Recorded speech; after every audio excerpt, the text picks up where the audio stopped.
A national rally held across Iran for the past 34 years. Every year on November 4th, Iranians take to the streets across the country to mark a historic event which changed the direction of Iran-US relations. Holding banners and placards, demonstrators chant "Down with USA" on the anniversary of the U.S. Embassy takeover in Tehran by university students back in 1979. The event is known as Student Day in Iran, also called the Day of Fight Against Global Arrogance. Here, demonstrators chant slogans against the U.S. government, condemning what they regard as 6 decades of U.S. hostility against Iran.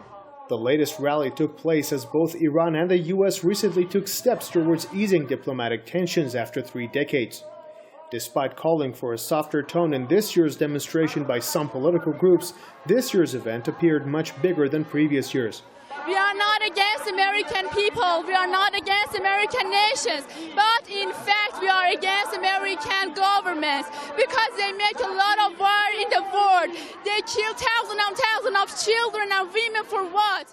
After more than 30 years, Iranians still look at the U.S.'s background in their country with bitterness.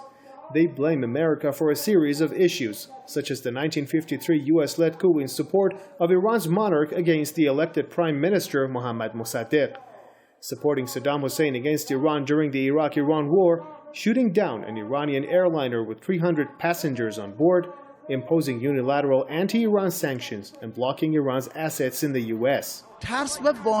European countries already knew that the U.S. was spying on them too, but they were afraid to admit it. But today the cat is out of the box. The nest of espionage is what this building is called in Iran. On such a day in 1979, a group of university students took over the U.S. Embassy and held its staff for 444 days. They believed that the U.S. was spying on Iran aimed at overthrowing the newly established Islamic Republic. Documents found at the compound later supported their claims. These demonstrators believe that the wall of mistrust is right there and nothing has changed so far. Amir Mehdi Kazemi, Press TV, Tehran.